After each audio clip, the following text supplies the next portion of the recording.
मेरे प्यारे विद्यार्थियों, यह वीडियो बिहार बोर्ड के क्लास 10th के सिविक्स के चैप्टर 5 यानी अंतिम चैप्टर लोकतंत्र की चुनौतियों से संबंधित है और इसमें मैं ऑब्जेक्टिव प्रश्न करने वाला हूं। साथ ही साथ अन्य जो 4 चैप्टर हैं उनका वीडियो आ चुका है, ऑब्जेक्टिव मैंने पूरा करवा दिया है। उससे पहले मैंने इकोनॉमिक्स का पूरा कंप्लीट करवा दिया था, नहीं देखे तो जाकर देख लीजिए, काफी इंपॉर्टेंट है। तो चलिए, पहला प्रश्न है कि लोकतंत्र के मार्ग में सबसे बड़ा बाधा क्या है।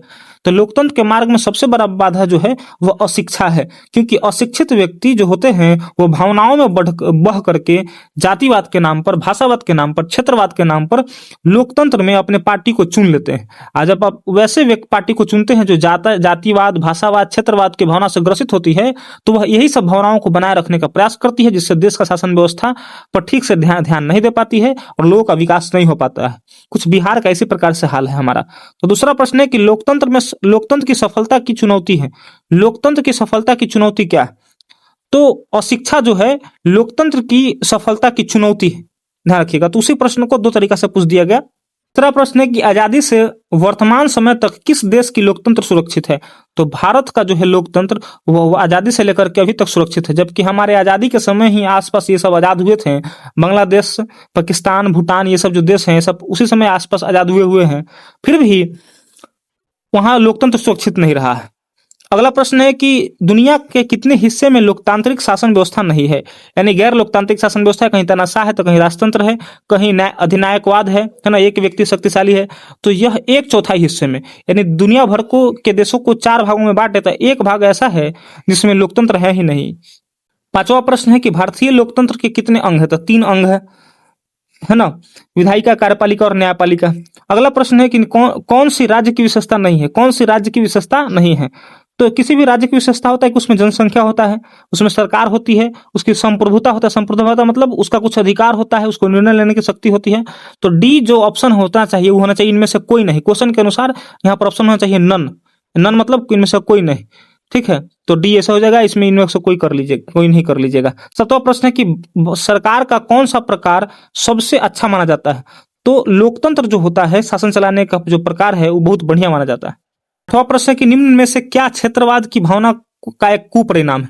क्षेत्रवाद मतलब कि हमारा क्षेत्र जो है, बिहार क्षेत्र बढ़िया है, महाराष्ट्र क्षेत्र बढ़िया है, अपने क्षेत्र को बढ़िया मानने से कौन सी भावना प्रबल हो जाती है। तो अलगाववाद की भावना प्रबल, अलगाववाद थोड़ा सा गड़बड़ा गया है लिखने में, अलगाववाद लिख लीजिएगा। अलगाववाद की भावना प्रबल हो जाती है ना।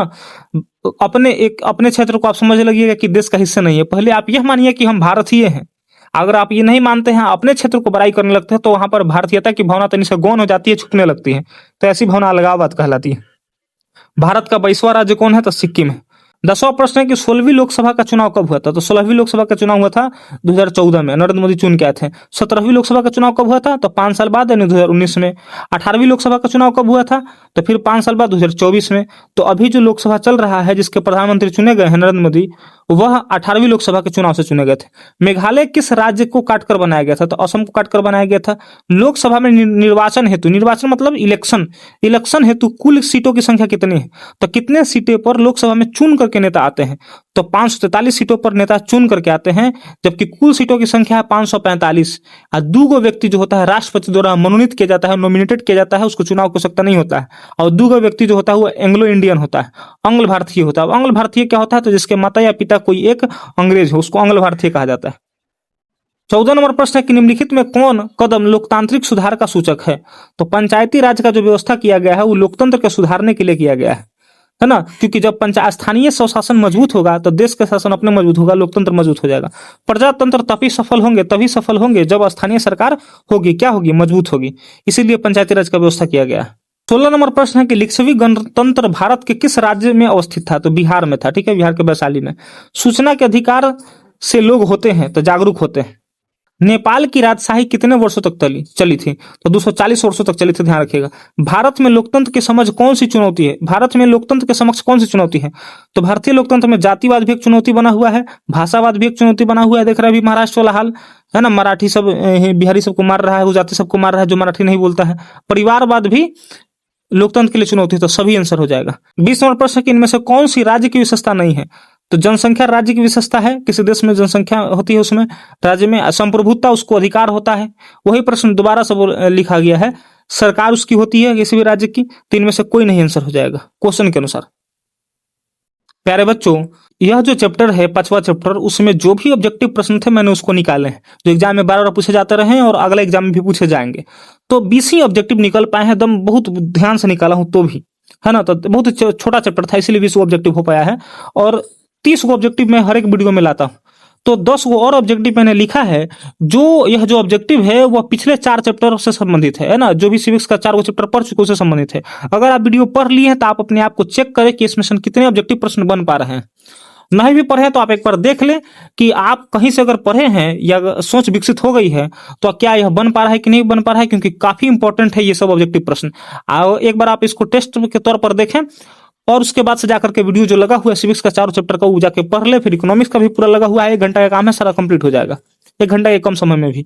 ध्यान रखिएगा क्या है, ये 21 नंबर हम प्रश्न डाल दिए हैं, आप पहला भी कह सकते हैं इसको। ध्यान रखिए, कृषि कार्यों में महिलाओं की भागीदारी कितने प्रतिशत है, तो आप लोग आंसर बताएंगे। ये हो गया 40%, ये 50%, 60%। ध्यान रखिएगा, इंग्लैंड में महिलाओं की वयस्क मताधिकार कब लागू हुआ था। इंग्लैंड के महिलाओं को वयस्क मताधिकार यानी 18 साल होते ही वोट देने का अधिकार कब मिला था। 1926 में, 1927 में, 1928 18 में और 1908 में। तो ध्यान रखिएगा। 23 नंबर प्रश्न है कि जनता पर आधारित शासन है तो कौन सा। लोकतंत्र जनता पर आधारित शासन होता है, राजतंत्र होता है, दोनों होता है, इनमें से कोई नहीं। तो आप इसलिए आंसर मैं नहीं बता रहा हूं क्योंकि मैंने सारे चैप्टर में करवा दिए। ठीक है, बिहार के किस जिला में सर्वप्रथम नगर निगम बना था, तो आप देख लीजिए, गया में बना था कि पटना में बना था कि दरभंगा में बना था कि छपरा में बना था। 25 नंबर प्रश्न है कि ग्राम कचहरी का प्रधान कौन होता है। सरपंच होता है, पंच होता है, मुखिया होता है कि पंच होता है। दो बार ऑप्शन दिया गया है कि ऑप्शन, तो ध्यान रखिएगा इसको कौन होता है, लेकिन इन्हीं में से होगा कोई एक। ये सब करवा दिया है इसलिए मैं आंसर इसका नहीं बता पा रहा हूँ। अगर आपको आंसर पता है तो आप कमेंट में करेंगे। सर्वप्रथम पंचायती राज व्यवस्था कहाँ लागू हुआ था, तो नागौर राजस्थान में पड़ता है, वैशाली बिहार में पड़ता है, बिहटा भी बिहार में पड़ता है, इनमें से कोई नहीं। कहाँ। 27 नंबर प्रश्न है कि श्रीलंका कब आजाद हुआ था, ये सब करवा दिया गया। कब आजाद हुआ था श्रीलंका, बताइए आप लोग कमेंट में बताइएगा। 28 नंबर प्रश्न कि भारत में मतदाताओं के लिए आयु होनी चाहिए, कितना वर्ष होना चाहिए, ये सब बता दिया गया है। तो ध्यान रखिएगा। चिपको आंदोलन कब हुआ था, तो ध्यान रखिएगा कब हुआ था, तो 1983 में, 1973 में, 1953 में, 1993 में। ध्यान रखिएगा।